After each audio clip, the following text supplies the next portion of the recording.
I work principally as a conceptual artist. Most of my clients are in the defense industry. I occasionally work directly for the military, but most of the time I work for civilian corporations that are defense contractors. They build weapon systems and things for the military.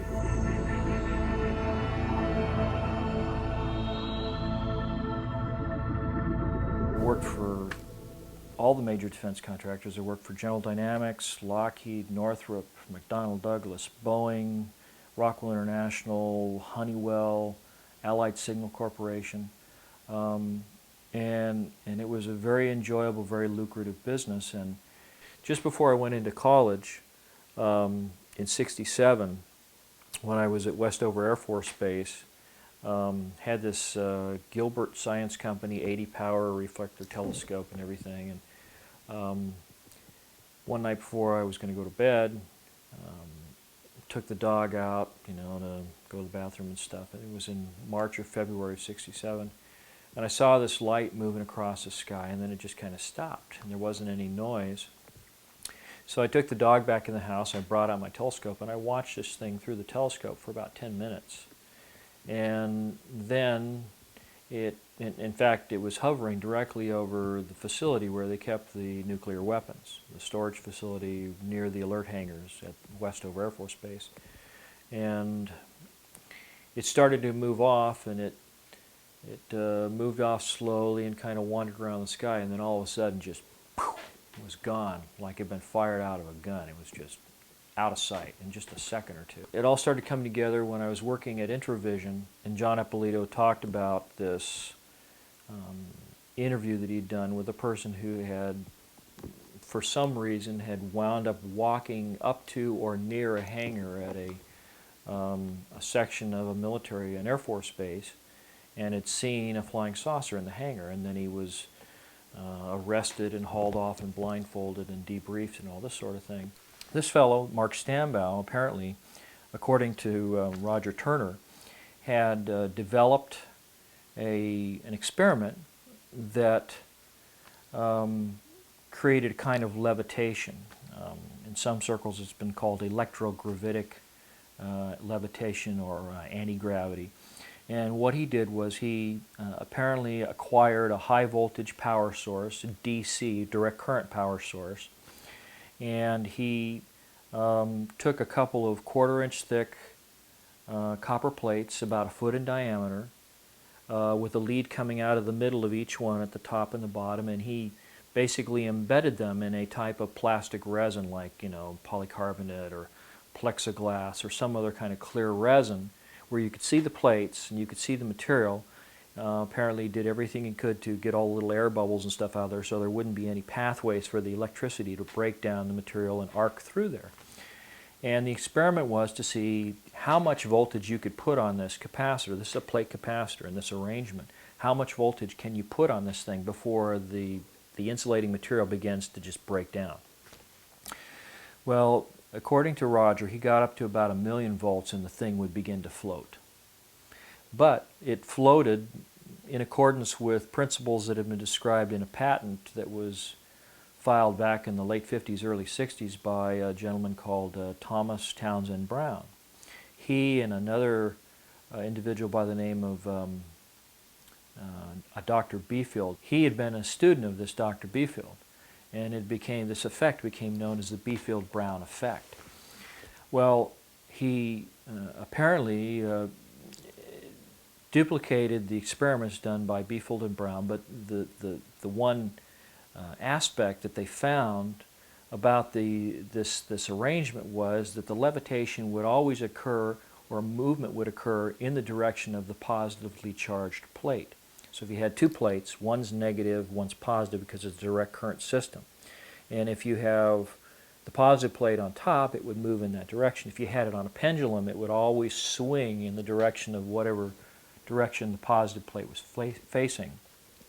Beefield-Brown had even done some experiments in the 50s where he had put a couple of these type of capacitors on like a little pivoting point. And these things would spin as you charge them.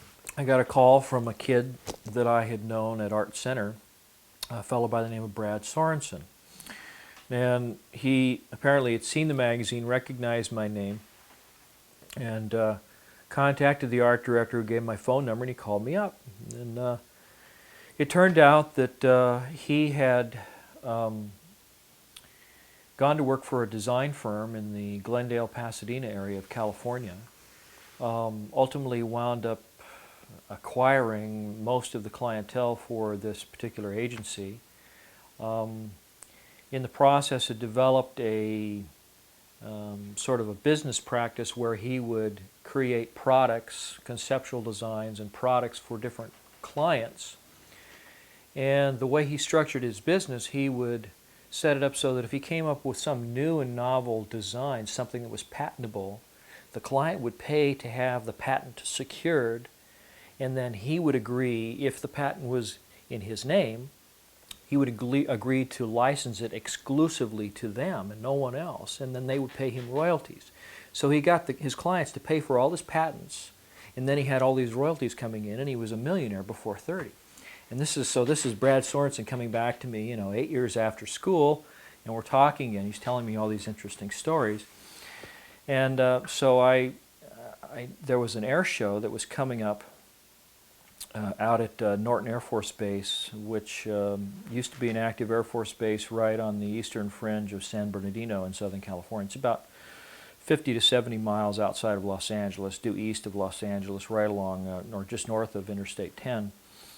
And I suggested that we get together and go to this air show, and I'd heard that they were going to have a flyby or a flying demonstration by the SR-71 Blackbird, and he seemed to know a lot about that, so I said, well, let's do that. Well, it turned out the last minute the magazine Popular Science came back again and said that they had some really, really crazy deadline for another illustration. They wanted to know if I could do it over the weekend, have it finished by the following Monday or Tuesday. So I had to beg off on this air show. But Brad had already made arrangements to go by himself, and he was going to meet me there, but he was going to bring one of his clients with him. And it turned out that this client was a tall, thin, white-haired man with glasses, with an Italian-sounding last name, and was already a millionaire in his own right. He was in civilian life again after having been either a Secretary of Defense or an Undersecretary of Defense. But Brad wanted me to meet this gentleman. And if I'd known this at the time, I probably would have told the magazine to wait, because I had no idea at that point what I was going to be missing out on. And believe me, I've kicked myself ever since, because the following week, after Brad got back home and called me up and told me about the air show, he told me about what he had seen there. And apparently right about the time that the Air Force flying demonstration team, the Thunderbirds, were planning to begin their show, this gentleman that Brad was with said, "Follow me," and they go walking down to the other end of the airfield, away from where the crowds were, to this huge hangar. That's at Norton Air Force Base. I don't remember the building number, but it's got to be one of the largest hangars in the Air Force inventory. In fact, on the base, it was called the Big Hangar. It looks like 4 giant Quonset hut-styled hangars that are all connected in the middle, with shops and work areas out around the edges, and there's sort of a divider in the middle. But they can work on several of these C-5s in these hangars all at the same time. They can just drive them right in underneath the roof with their tail sticking out, the doors, and work on them inside, away from the weather and the heat. So this gentleman took Brad down there, and there was a cordon of military police around the hangar, and he walked up to one and he said, "What do you want? Why are you here?" And he says, "I'm here to talk to the guy who's running the show." And so the guard goes in, and out comes the same guard with a gentleman in a 3-piece suit, who immediately recognizes this fellow that Brad is with, this fellow who I speculate was probably Frank Carlucci. They go inside, and immediately after getting inside the door, this fellow apparently passes Brad off as his aide. to this fellow who's managing this exhibit that's going on inside this hangar. And this exhibit is for some of the local politicians who are secured for or cleared for high security information, and some of the local military officials. Now, it just so happens that at that very same time, I had a really good relationship with the Air Force Art Program and the Public Affairs Office for the Air Force in Los Angeles. The fellow who headed up that office at the time was a colonel by the name of Thomas Hornung. It's Hornung. I believe he's retired now in Florida somewhere. But he was a short fellow. I think he was probably about 5'5". He sort of met the minimum standards to get into the military because of his height, but very nice fellow. And I believe that he was probably the individual who did a lot of interfacing with the services to make this show happen, along with the assistance of, at that time, Congressman George E. Brown Jr., who at the time was the chairman of the Congressional Committee on Space, Science, and Advanced Technology. So you see all these things coming together, and then when you hear what Brad described in the hanging, you start to understand why it was so significant. Well, as soon as they walk in, Brad is told by this fellow that he's with, there's a lot of things in here that I didn't expect they were going to have on display, stuff you probably shouldn't be seeing, so don't talk to anybody, don't ask any questions, just keep your mouth shut, smile and nod, but don't say anything, just enjoy the show.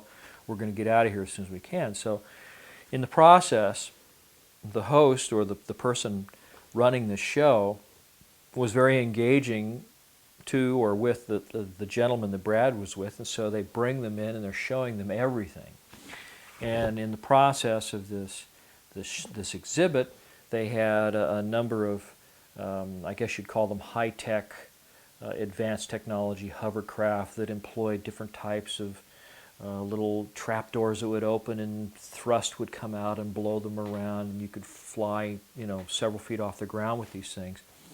There was the losing prototype from the B-2 stealth bomber competition. They also had what was called the Lockheed Pulsar, nicknamed the Aurora, and it was described as being a large, sort of a flattened out football shape, all black, all covered with tiles, very much like the space shuttle. Had 3 landing gear, had two large main gear underneath the aircraft, 2 tires on each side, and a long spindly sort of nose gear under the nose, very, very long. It didn't appear to have a cockpit of any kind. It instead had a kind of synthetic vision system. It looked like a couple of those little mirrored balls that you see on the lawns back east in New England on either side, and these were infrared seeker heads. And he was north of what later became known as the Area 51 weapons range. It's north of Las Vegas in Nevada. Said that he came out of the clouds middle of the afternoon, and below him and to his left was this black diamond-shaped aircraft, flattened football shape. But this one had a cockpit on, a little canopy, had a vertical stabilizer above and vertical stabilizer below, and it had a couple of little like NACA ducts for the inlets for the jet engines, and then a couple little openings in the back, kind of like the ones on the stealth fighter, where they spread the exhaust stream out so that it disperses the heat, allows the heat signature of the plane to be dropped off dramatically so they're not susceptible to heat-seeking missiles and things of that kind. But this pilot, in recounting the story to Hal McCormick, says that he called his ground controller and said, "Why didn't you tell me there's other traffic in my area? Why didn't you tell me that there's somebody else here?" And they said, "Well, because there is nobody else there." And he said, "Well, the hell there isn't. I can see him right here, and the plane looks like this. It's black and diamond-shaped and has 2 tails." And with that, this thing banked away from him, hit the afterburners, and took off and disappeared in the clouds. And the next thing that happened was he got a call from the ground control unit, which just happened to be the tower at Nellis Air Force Base, and it said, divert to Nellis, land, stay in the aircraft, don't depart the aircraft. Someone will meet you there. So he immediately diverted to Nellis, landed the plane, waited until some MPs came out. They took him out of the plane, handcuffed him, put him in the plane, and then they spent several days talking to him about the aircraft that he did not see. And so this all kind of came full circle for me. But the thing that Brad said when he described this Aurora type aircraft in this hangar, along with these other unusual vehicles, was that it employed a very unusual kind of technology. That it had two propulsion systems, not just one. That there were engines inside the fuselage of the aircraft that had trap doors that would open up so that it could fly using these internal engines, and then when it would get up to, say, 2.5 or 3 times the speed of sound, where the air coming over the top of this aircraft is compressed and superheated and really, really hot, forming the shock wave coming off this aircraft, that they had a way of closing all of these exhaust chutes and these inlets for these I guess there were 4 engines inside the aircraft.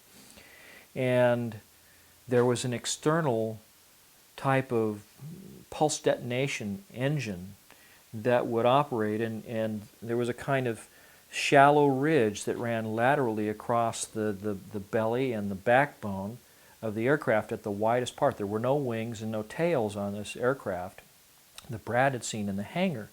But along this ridge were all these little tiny orifices, these little, looked like fuel injectors pointing outward into the airstream directly behind this ridge. I mean, if it flew this way, they would point towards the back. And the idea was that as a supersonic shock wave would form over the front of the aircraft and it would separate from the surface of the aircraft right where that little ridge was, they would spray fuel into the superheated, highly compressed air, and it would explode. It would spontaneously explode. And as it did so, it would expand between the tapered afterbody of the vehicle and the shock wave that came off those ridges. So it was like an exhaust cone turned inside out, and it would pinch the back end of the vehicle and shoot it forward at speeds of something like 10 or 15,000 miles an hour. I mean, just incredible, faster than a rifle bullet, basically. And that was part of the reason the whole thing was covered with these ceramic tiles, is to protect it from melting when it's flying through the air. The other thing that he said about that aircraft was that it had these circular launch tubes in the belly of the vehicle, each of which carried a single cone-shaped nuclear-powered or conventionally loaded warhead in a reentry vehicle that could be guided into precision and individually guided to targets. And the way the system operated was just absolutely beautiful and elegant and simple. And they had a tile on the outside with explosive bolts holding it in place, and it was flush with the tiles on the belly of the vehicle. And up inside this tube was this cone-shaped reentry vehicle pointing nose down, possibly having a kind of a sabot or a 3-piece spacer in there that would hold it centered in the tube. And then directly above that and behind it was another circular tile, and then behind that was a big coiled spring. And what they would do is they would fire off the explosive bolts. The spring would push this reentry vehicle out of the tube. The sabot would fly away in pieces. The thing would stabilize in the airstream. If you ever want to see this, take a piece of paper and curl it up into a little cone, put a little, like a fishing weight in the nose, and toss it out the window of your car when you're doing 60 miles an hour. And it stabilizes just perfect, and then it'll fly away from the car. But that's how they would launch these things, and then the spring would slam this tile down into place, and instantly you'd have perfect aerodynamic efficiency again in just a fraction of a second. So you could spit these things out. The tiles, probably explode when the explosive bolts go off. The sabot was probably fiberglass, something that would be harmless coming back through the atmosphere, because they fly at extremely high altitudes.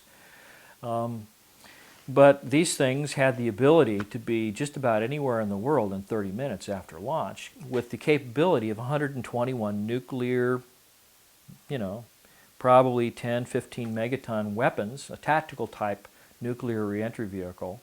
And then there was the question about how many of them were made. So this aircraft has been seen on a number of occasions, particularly coming in and out of Beale Air Force Base, which is up near, I think it's Modesto, or actually I think it's northeast of Sacramento. And it used to be the big base for the SR-71 Blackbird, which eventually was sort of decommissioned. One day when I was talking with the people at Lockheed, particularly a gentleman by the name of Tom Keaton, who was working in their Calabasas division at that time. That's where all the meetings were in their facility in Calabasas, California. He said that they were developing this artwork as a new version of an existing aircraft. And he went on to describe this existing aircraft as being one that had two propulsion systems. He didn't describe what it looked like, but what he said was that they had had a recent problem with the operation of this first generation aircraft. He didn't call it, you know, the F-19 or the Aurora or anything, just said it had two propulsion systems. But he said that the pilot was going to land at a facility north of Nellis Air Force Base in the desert, that the weather apparently was bad. He was going to divert to Edwards, and then he had a problem transitioning from one kind of propulsion system to the other. Didn't specify what they were, but of course this all comes later when you hear what Brad had to say about what he saw in the hangar at Norton Air Force Base. So, but he said, this Thomas Keaton said, that the aircraft had to fly out over the Pacific, and because it was flying so fast, he had to make a big sweeping arc while he sorted out this problem, transitioning from one propulsion system to the other. And by the time he was ready to turn around with the corrections made and come back, he was over Hawaii, and it was only 15 minutes later. Well, it's 3,000 miles from the coast of California to Hawaii. 15 minutes, that means he was doing 12,000 miles an hour, at least, to make that distance in that amount of time. So obviously, you know, I mean, then there were all of these stories about what people thought were double sonic booms or earthquakes or something, that when you tracked all the seismic activity over Los Angeles, there was this perfect pathway going over Los Angeles that crossed, or basically made a connect the dots kind of illustration between the Pacific Ocean, Los Angeles, Edwards Air Force Base, a facility that Lockheed had near Bakersfield, which I can't recall the name of now, and then of course the Area 51 facilities north of Nellis Air Force Base. So it was like they had three options of where they could land: Edwards, this other interim facility that Lockheed had, and then Area 51. So getting back to Brad's story at Norton Air Force Base, one of the other things that he said was that after they showed them all of this aircraft and all these little hovercraft and the flying wing and all this thing, he said they had a big black curtain that divided the hangar into two different areas, and that behind these curtains was another big area, and inside this area they had you know, all the lights turned off, and they go in, they turn the lights on, and here are three flying saucers floating off the floor. No cables suspended from the ceiling holding them up, no landing gear underneath, just floating, hovering above the floor. And they had little exhibits. They had a TV, a little videotape running showing the smallest of the three vehicles sitting out in the desert, presumably over a dry lake bed at someplace like Area 51. And it showed this vehicle making three little quick hopping motions like that, and then accelerating straight up and out of sight until you couldn't see it, and completely disappearing from view in just a couple of seconds. I mean, just boom, no sound, no sonic boom, nothing. They had a cutaway illustration, pretty much like the one I'll show you in a little bit, that showed what the internal components of this vehicle were, and they had some of the panels taken off so you could actually look in and see oxygen tanks and a little robotic arm that could extend out from the side of the vehicle for collecting samples and things. So obviously, this is a vehicle that not only is capable of flying around through the atmosphere, but it's also capable of going out to space and collecting samples. And it's using a type of propulsion system that doesn't make any noise. As far as he could see, it had no moving parts. And Didn't have any exhaust gases or fuel to be expended. It was just there, hovering. So he listened intently and collected as much information as he could, and when he came back, he told me how he'd seen these 3 flying saucers in this hangar at Norton Air Force Base on November 12th, 1988. It was a Saturday. He said that the smallest was somewhat bell-shaped. They were all identical in shape and proportion, except that there were 3 different sizes. The smallest, at its widest part, flat on the bottom, somewhat bell-shaped, had a dome or like a half of a sphere on top, and then a little ledge around that, and then sloping sides like a skirt, and then the flat bottom. And the sides were sloping at about I'd say about a 35-degree angle from pure vertical. And the panels that were around that skirt were what had been removed so that he could see, these big oxygen tanks inside. And he was very specific in describing the oxygen tanks as being about 16 to 18 inches in diameter, about 6 feet long, and they were all radially oriented like the spokes of the wheel. But this dome that was visible on the top was actually the upper half of a big sphere-shaped crew compartment that was in the middle of the vehicle.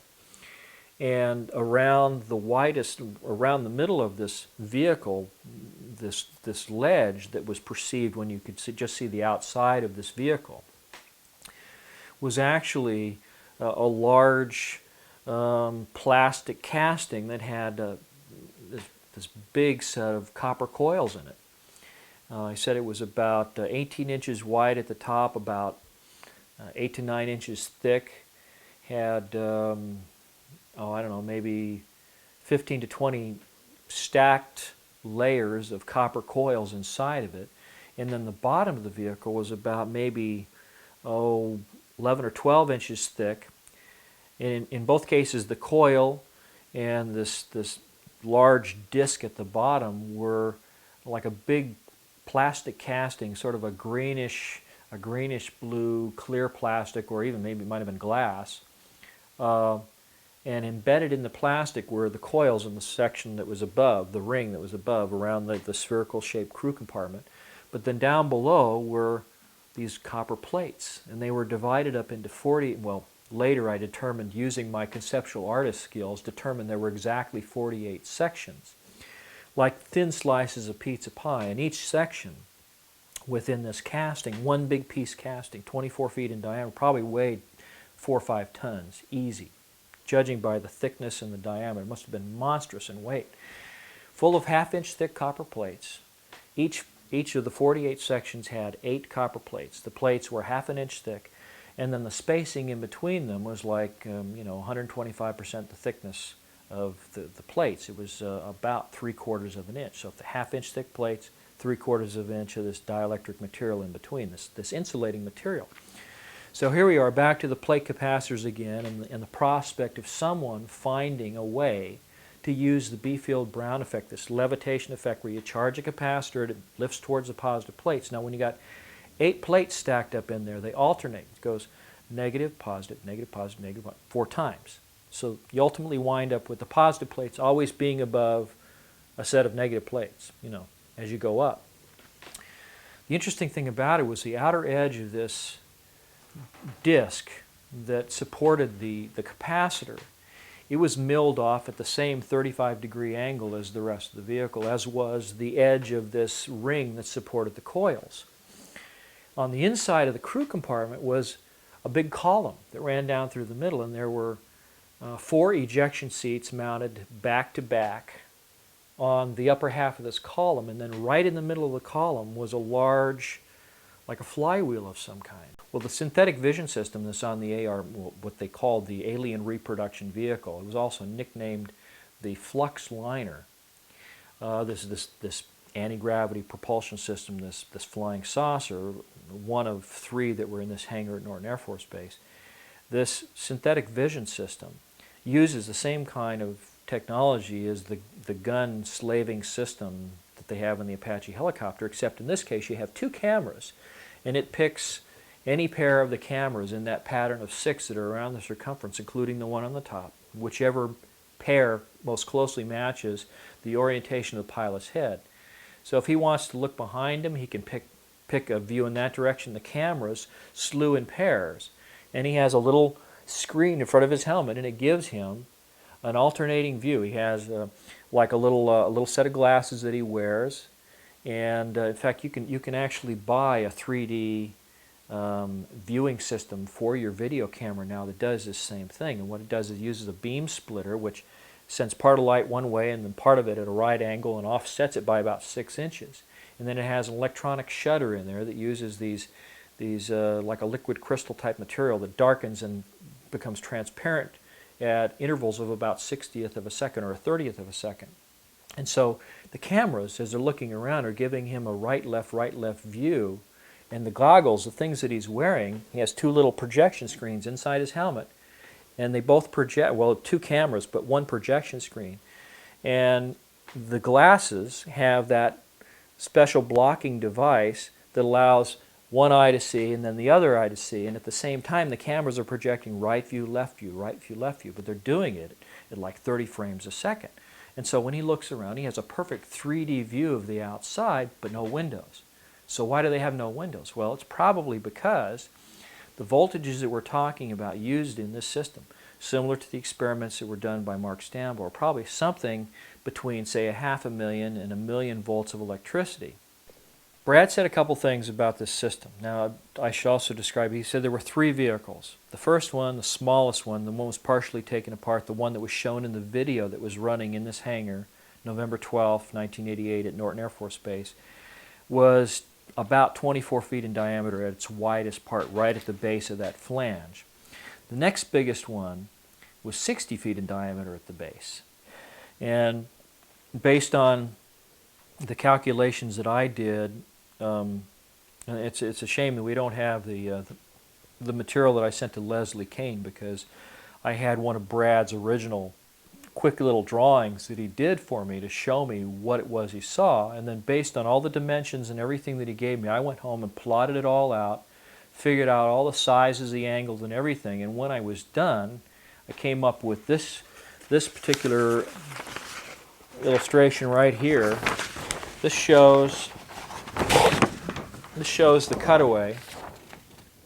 You can see the 4 ejection seats. Actually, there are 2 facing us, but there are also 2 that are sort of facing away from us on the other side of that central column. You can see the oxygen tanks down here in the corner that actually go all the way around the inside of the skirt.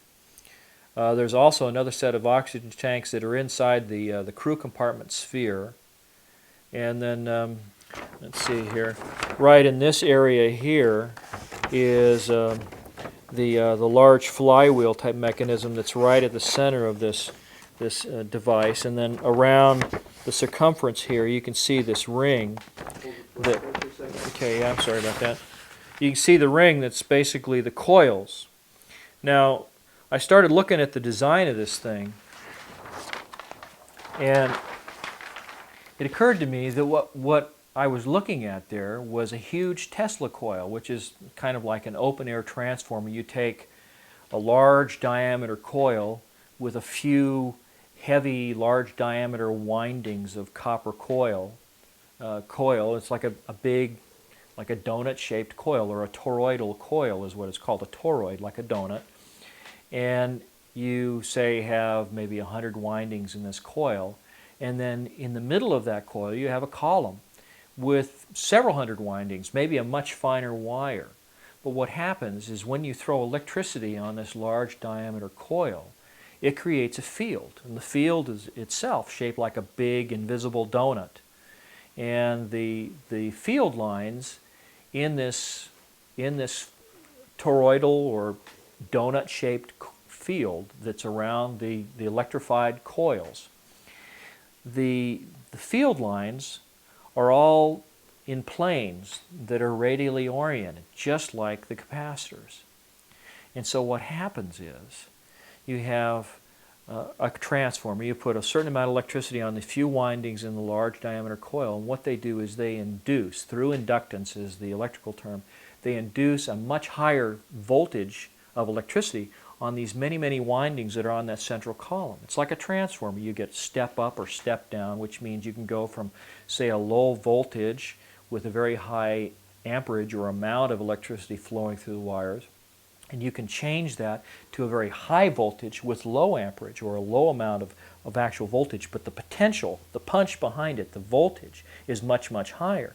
And that's what this system does, is it takes electricity, according to Brad, 2 large 24-volt marine-style batteries, these deep charge type marine batteries that they use on, you know, these big boats in the military and stuff.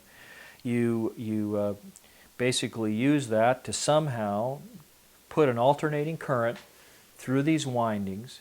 You step up that electricity through the secondary coil that's on the column in the middle. You get this extremely high voltage. You can selectively put the voltage on any of these 48 capacitor sections. Well, why would you want to do that? I mean, if you're using just a normal Tesla coil, you usually only have maybe 1 or 2 capacitors in the whole system. But you're talking about a different type of capacitor here. You're talking about capacitors that are made up of plates. Plates that are shaped like long, thin triangles.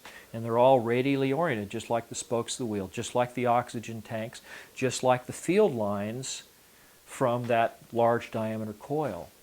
So you begin to realize as you look at this system, if you're an electrician or you just somebody knows a little bit about Tesla coils and the way that they're set up, you begin to realize that the orientation of the components is really the key to making the system work. Why so many different capacitor sections?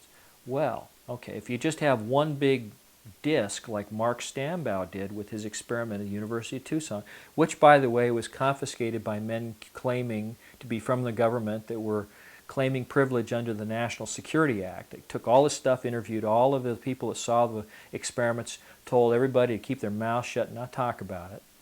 But I heard about it from his roommate who knew what had happened. But in that case, you just get levitation, but you don't get any control. You have this thing floating around, and it's just sort of floating on, you know, whatever this field is that it's producing. But you don't have any control. So what happens?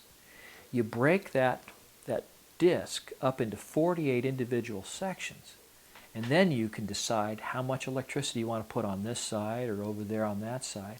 And so you control the amount of electricity, the amount of thrust and vectoring that you get. You can make the thing roll around like a coin about to come to stop after you flick it onto a desk. You can make it go straight up. You can make it bank and turn, yaw, pitch, whatever you want to, by virtue of the fact that you can control where the electricity goes in those 48 different sections. And if you ever take a circle and you divide it up into 48 equal sections, you'll find that those are really thin little slices. I mean, they're like maybe 1/10 or 1/12 of the kind of typical wedge you get when somebody slices you a piece of pie, a pizza, you know, or something.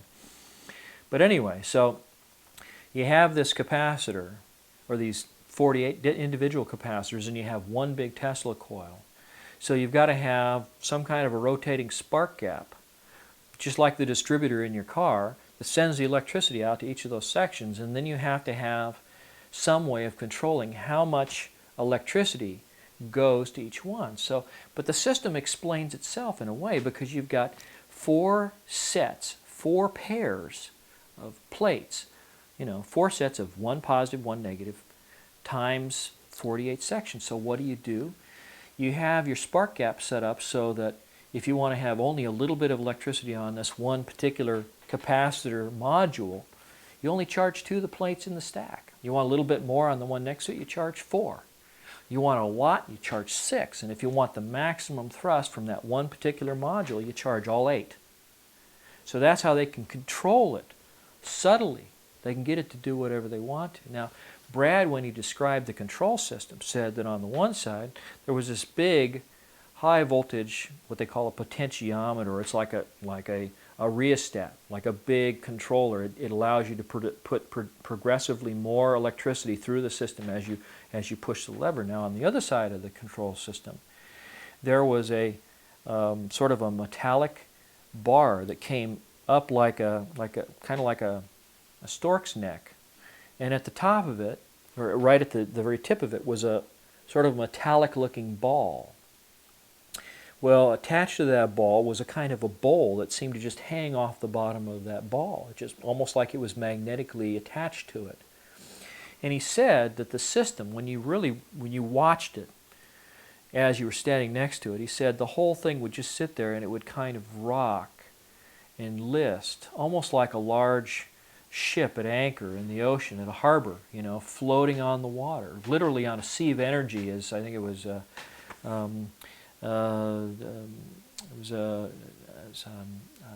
Dr. Morey did experiments with different kinds of energy, something that may have been scalar energy up in Utah back in the 20s or the 30s, I believe it was. But he wrote a book called The Sea of Energy, and he describes this type of energy. And Brad said that when this thing was moving around, that the system wasn't energized to its full strength, and so components inside of the ship were still subject to some influence by gravity. And he says as it would start to list in one direction, that bowl, because of the influence of gravity, would swing in the same direction. As it started to tilt, it would slide over, and it would power up the system on that side, and it would bring it back to a righted position all by itself, completely unmanned. It would sit there and it would correct itself just while it was sitting there. Well, not too long ago, about 2 years ago, I came across an article in I think it was NASA's publication called Tech Briefs, and in this system, in this article, in this one of these issues, I found a system that had been designed and patented by a couple of scientists working at Caltech in Pasadena under contract with, I believe it was a Jet Propulsion Laboratory in NASA, and they had developed a whole computerized network of sensors and systems and computers that was all linked fiber optically. Well, why would that make any difference? Why would you want to have a system that's all linked fiber optically? And the reason is that if you find a way to control gravity and maybe reduce the mass of a vehicle, the very thing that makes it float, if you find a way to reduce the mass of the vehicle and propel it at ungodly speeds, like in the video where Brad said it hopped 3 times and then pew, took off like a shot, if you're able to do that, then what are the other side benefits of that? If you've somehow found a way of tapping into this scalar field, this zero-point energy.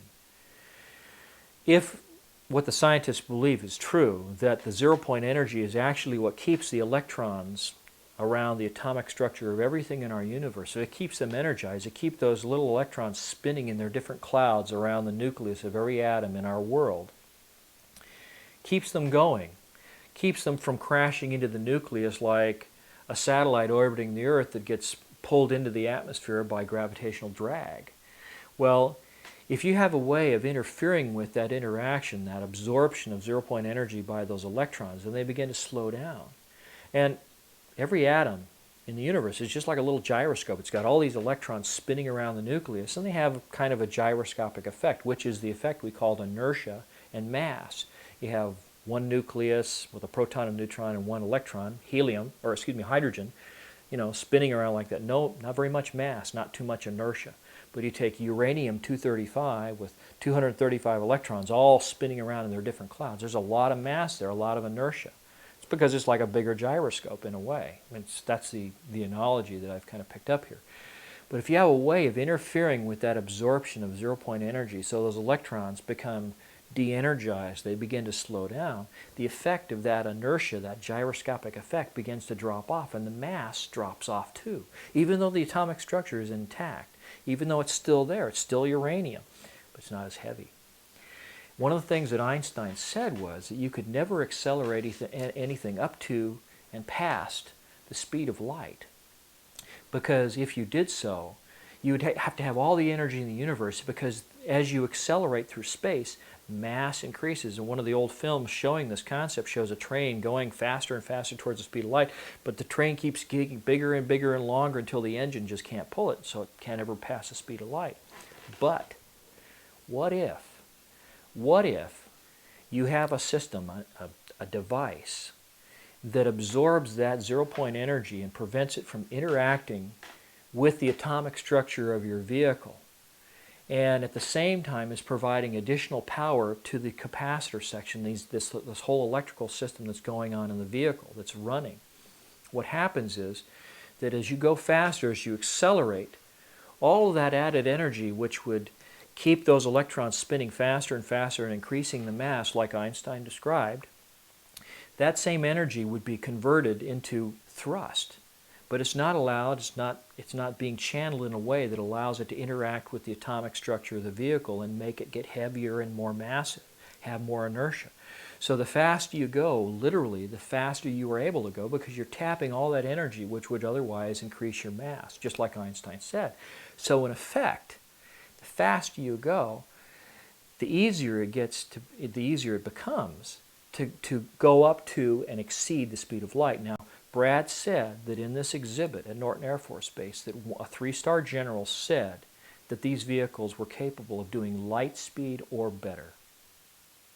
Oh, by the way, and the largest of 3 vehicles was about 120 to 130 feet in diameter. I mean, that's massive when you think about it. It's just huge. There is a scientist in Utah by the name of Maury B. King. He's written a book called Tapping the Zero-Point Energy, and what he maintains is that this energy is embedded in space-time all around us. It's in everything we see. I think it was, I don't know, was it James Clerk Maxwell speculated that there's enough of this flux, this electrical charge in the nothingness of space, that if you could capture all the energy that was embedded in just a cubic yard of space, that you'd have enough energy to boil the oceans of the entire world. That's how much energy is sitting there waiting to be tapped. Now, one of the things that Maury B. King said was that the best way to tap that energy is by driving it out of equilibrium. It's just like a bunch of cigarette smoke in a box. But if you somehow send a shock wave through it, you can get a force. You can get ripples through it. And then if you have a way of collecting that energy at the other end, you have a way of tapping into it and using it. Now, one of the ways that they believe you can actually demonstrate the existence of this force is something called the Casimir effect. This is something that was discovered years ago. It was probably just before the turn of the century, before 1899 to 1900. And it was described as an experiment where a scientist took a couple of heavy steel plates, suspended them on tracks with the faces parallel. And his thinking was that if there's this omnidirectional, omnipresent force that's all around us, it's acting on us from all sides, we can't feel anything because it's in equilibrium. But if you create an environment where it becomes channeled in a way, you put 2 big pieces of steel together like this where their faces become closer and closer, that energy can't get into that little gap in between, but it's pushing on the outer surfaces from all directions. So what happens? You get those 2 plates close enough together, and they slam together very, very hard, and they release all kinds of heat in the process. Now, there are a number of scientists that said, well, if you could have some kind of a foliated charge collector that had all these plates stacked up, just a few millimeters apart, and get them all to slam together at the same time, you could somehow tap that energy. But apparently, this system here, this alien reproduction vehicle, this flux liner, has a way of doing that somehow electronically. Now, Brad had described the fact that this central column has a kind of vacuum chamber in it. And the vacuum chamber is one of the things that you hear all these scientists who describe these over-unity or free energy devices they build. They all have some kind of vacuum tubes, vacuum technology. Even the Philadelphia experiment, where they supposedly made a whole battleship disappear, used tons and tons of vacuum tubes, the real big ones they used to have back in the 40s. Well, Brad maintained that inside this big vacuum chamber in the central column that's inside of everything else, inside of the flywheel, inside of the secondary coils of this Tesla coil, inside of the crew compartment, there is this vacuum chamber with mercury vapor in it. Now, mercury vapor, metallic mercury, when it becomes a vapor, is what they call a noble gas. It will conduct electricity, but it produces all kinds of ionic effects. These little molecules of mercury become charged in unusual ways, and if you fire a tremendous amount of electricity through mercury vapor that's in a partial vacuum, there's something special, something unusual that happens in that process. And I believe it's the process that Maury King described when he said driving the energy in the vacuum out of equilibrium, putting some kind of a shock wave through it, sending a big electrical charge through there, like like one of those plasma spheres. You see, you touch them and little lightning bolts come over and touch the side where you touch it with your fingers and stuff. The same kind of thing, but in a very controlled, very directional kind of way. Now, the other thing that I believe happens here is that as this system begins to tap into this zero-point energy and is drawing it away from the local environment, the whole craft becomes lighter in weight. It becomes partially mass canceled, if you will, which is one of the reasons why just a little bit of energy on the capacitors can shoot it all over the place. Now, I talked about this article in Tech Briefs where they were developing a whole system that was all linked by fiber optics. It allows you to evaluate and control computers and different systems.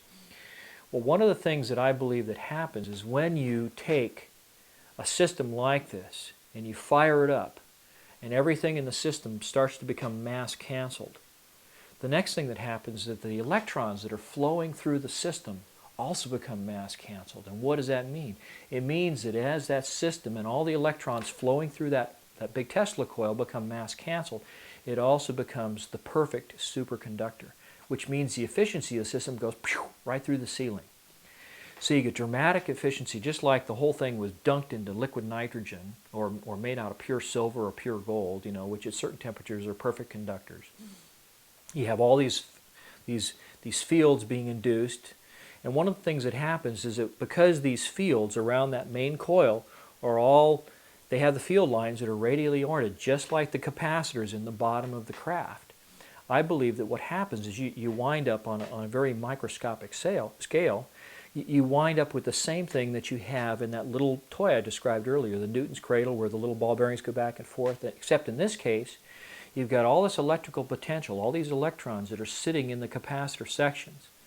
And those electrons are all lining up on the field lines. They're just like a bunch of soldiers standing there getting ready to march off to war. They're all in single file lines, and every time you hit those capacitors and the electrons with a pulse of electricity from the Tesla coil, you create longitudinal waves, the same scalar waves that we talked about way back in the beginning. And I believe that what you do there is you're creating an effect, like a barrier in a way, that prevents this zero-point flux from interacting with the atomic structure of the vehicle.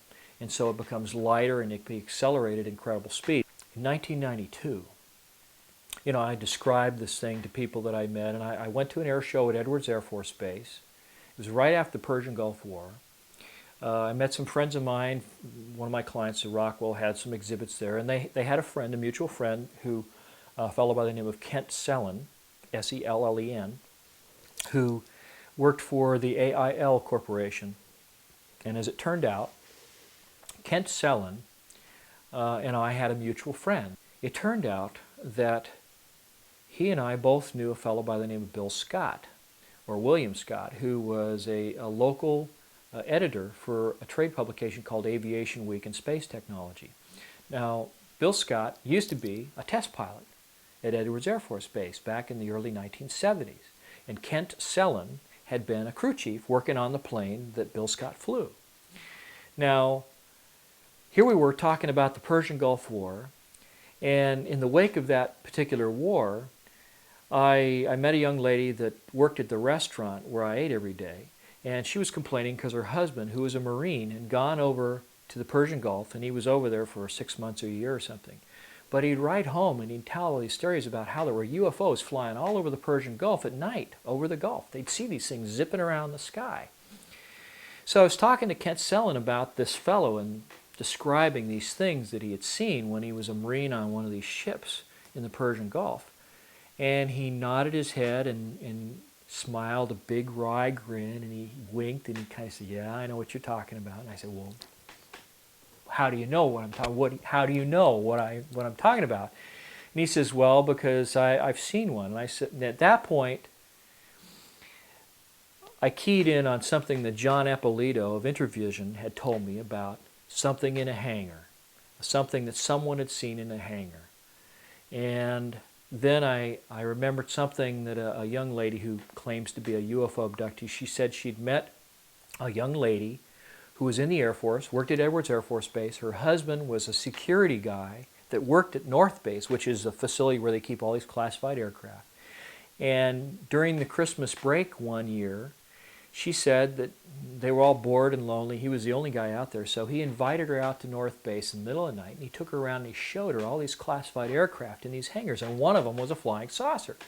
And what did it look like? It was flat on the bottom, had sloped sides, has a dome on the top with the little plastic bubbles with the synthetic vision system, the whole bit. So I said to Kent, when I'm meeting him at this air show at Edwards in '92, I said, well, was it flat on the bottom and had sloping sides and a dome on the top and little bubbles, little camera things? He said, oh, you've seen one. I said, well, let me borrow your pen. So I took out a little piece of paper, drew a sketch. I said, did it look like that? He says, yeah, that's it. That's what it looks like. I said, well, so when did you see this? He says, I saw it in 1973. I said, well, where? When? How do you know? When did you see it? He says, well, I was a crew chief. He said, I worked on Bill Scott's plane when he was a test pilot. And he says, one night my ship supervisor said to me, go out to North Base. They've got a power unit out there, a ground power unit for an aircraft that's leaking or failed or something. So we need to take a tow vehicle out there, go out, pick it up, bring it back, drop it off at the repair depot. He says, then you can go for the night because we finished all our other work.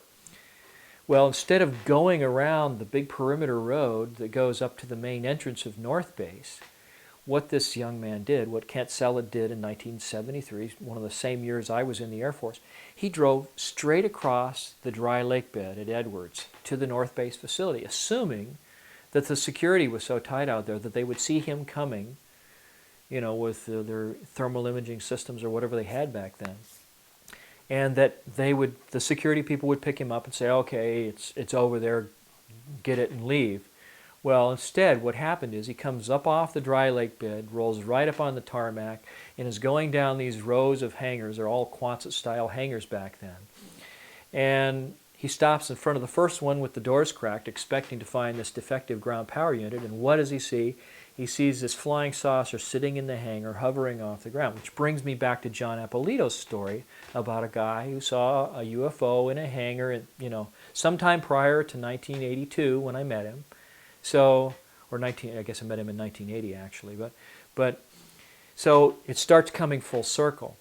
So I said, well, what happened? He says, well, this thing, was flat on the bottom, sloping sides, had little cameras in these little plastic domes all over, and there was a door on the side. And he says, I wasn't there for 15 seconds, and I heard footsteps running up to me. Before I could even turn around and look, he says, there was a machine gun barrel at my throat, another one over here, and he says, a gruff voice says, close your eyes and get on the ground, or we're going to blow your head off. So they put a hood over his head, blindfolded him, hauled him off, and they spent 18 hours debriefing him. And while they did, they told him things about this vehicle that my buddy Brad didn't even know, just from what he could see, standing in that exhibit with his eyes closed, with his eyes open, not saying anything. Well, Kent Sellen tells me that the upper and the lower sections of the crew compartment, they're made out of what's called a pultruded sphere. It means that you take a composite material like Kevlar, or fiberglass, or carbon thread, and you embed it with resin, and then you wrap it around a ball-shaped mandrel while it's still wet. And all these fibers bind together into a huge, incredibly strong sphere, probably stronger than steel, and capable of, holding up to, machine gun fire. Everything won't go through it because it's just like a big piece of armor plating. But at the same time, they set it up so the top and the bottom halves can be split. And they mold a little flange all the way around on each of those. And that flange is what holds the primary windings of the Tesla coil together. Now, he said that one of the things that they designed into the system was that if the pilots of this thing were at high altitude and they had to eject, there's all this ionized air around the craft that could fry these pilots when they went to eject, so they couldn't just pop out of there. He said that they had a series of explosive bolts around the upper and the lower halves of the sphere, and when it came time to eject, the whole top of the sphere would come off and it would pull the outer sheath of that central column along with the ejection seats right out of the vehicle, and it would offer a protective shield around them as they were going up because the flywheel is right underneath their feet. It's this big 9-foot diameter flywheel in the smallest version of the craft. So it'd come off. And of course, the charge would start to dissipate as this thing flew away. And I even speculated that in some sense, this bowl-shaped upper section of the crew compartment that they're sitting inside of could even act as a rudimentary re-entry shield if they were coming back down through the atmosphere. But Brad had said that all the components in the system were all off-the-shelf components. things that you could find, right in the inventory. But they have their own oxygen supply, and he says they eject once they get below 15,000 feet, and the individual seats come down off this central column on a set of rails, just like little railroad cars. They come off one by one, and pew, the parachutes come out, and away they go. I looked at all this information that I got from Brad. I saw, realized there's a mechanical arm that can extend out from these little trap doors that open up on the side of the vehicle. It's obvious that these things are capable of space travel. And then I remembered something that he even denies telling me now, but 10, 15 years ago when I was first talking to Tom Bearden, one of the first things that he ever told me when I was talking about scalar effects and what it was and what it does and how does it work and are the Soviets weaponizing this technology, all these things that he was speculating about, one of the things that he said, just off the top of his head, probably didn't even realize the significance of it at the time, and he since has denied saying it. One of the things that he said was, have you ever wondered why the NASA budget has been cut back so severely? Well, it's because they've got all this other technology that is so much better, so much faster. I mean, light speed or better, come on. So much better than rocket-propelled spaceships that take months, sometimes years, to get to the outer reaches of the solar system. Why would you put millions and millions of dollars in, a public works program for scientists? Why invest all that money when you have this system, classified system that's used exclusively probably by the National Security Agency, the CIA, or Air Force intelligence or something, but it'll go anywhere in the solar system in hours compared to months or years. Why spend all that money on NASA when you've got something that'll go there right now? Right now. So when people speculate that there may be a manned base on the backside of the moon or there might be bases on Mars, I can tell you that I am almost positive that that's true. In fact, I am positive that it's true. He says, I work at the B-2 bomber facility out at Plant 42 in Palmdale in Lancaster. And so I've had a tour of that through the Air Force Public Affairs Office. I got a tour of that whole facility. I know right where that is. I've been there. He says, well, then you also probably know that catty corner across from the big production facility for the B-2 bomber, down at the southwest corner of the field is the Lockheed Skunk Works, that huge complex down there. And I said, yeah, I know exactly where that is. He says, well, a year ago, this would have been the summer of 1992, he said, after they passed this legislation that said you can't smoke indoors anymore in any government-sponsored building, this kind of thing. He says, I was outside about 10:30 at night because I worked a late shift, and he said, smoking a cigarette. And he said, I noticed that the sheriff's deputies were blocking off all of the streets surrounding Plant 42. And when they do that, and I've since confirmed that they do that because I got a ticket coming out of that same facility doing some work for Rockwell a year and a half later. But the sheriff's deputies confirmed that, yes, in fact, when any time there's a classified aircraft that's coming into land or is departing from Plant 42, they block off civilian traffic and all the surrounding streets so they don't see any of the classified stuff. So he says, I noticed all the streets being blocked off. He says, I can see the red and blue lights around the perimeter of the base. And he said, then I noticed that all of these big mercury vapor lamps that are around the edge of the roof for the Lockheed Skunk Works all are extinguished. And he said the big bypass doors in front of this huge hangar, it must be like between 250,000 and 500,000 square feet. It's a mammoth hangar, probably 12-story tall ceilings, just huge building. The doors are open, and sitting out in front of this hangar is this circular formation of these vehicles, but they're really weird vehicles. They're like it's like a little tractor with a turret on it, and the turret has a big mechanical arm with a basket on the end of it. It's the kind of thing that these electrical linemen use to work on these high tension power lines and stuff. But the baskets are all up in the air, and strung from each one of them in this big circle is this big black curtain that comes down, and there's sort of a rope that ties them all together, and they're in a circle. And he said that that particular night was a very smoggy summer evening in 1992. And he said in Palmdale, it gets so smoggy up there that the city lights make the sky glow a sort of a dull orange. And he said, I looked up above this circle of vehicle, and up above them at about 500 feet was this big, black, lens-shaped flying saucer just sitting there above the vehicles. And out of the midst of this group of vehicles, a man comes out with a big blue-green handheld flashlight, shines it up the vehicle, flashes it 3 times. He said there are 3 blue-green lights underneath the vehicle, and they flash at him 3 times. And then this thing lowers down into this cluster of vehicles. The arms all extend out over the center, cover it all up, and then they all trundle into the hangar. The doors close, the lights come on, the sheriffs leave. Well, he said he smoked a lot of cigarettes for the next week after that, waiting to see something else. And a week later, his patience was rewarded. And he said that the whole process reversed itself. He says the lights go out, the doors open, this cluster of vehicles come out, the arms all stand up like this. And he said after a while, he said this thing silently raises up to about 500 feet above the vehicles. The guy comes out with the flashlight, flashes 3 times, it flashes its lights at him 3 times. And then, he said, this thing took off, covered the entire length of the runway, which is right next to the B-2 facility, went past him and disappeared into the dark in under 2 seconds. And he did it, this vehicle did it without any noise, without any supersonic shockwave, no sonic boom, nothing, just pew, like it had been fired from a cannon. He says, it changed my life.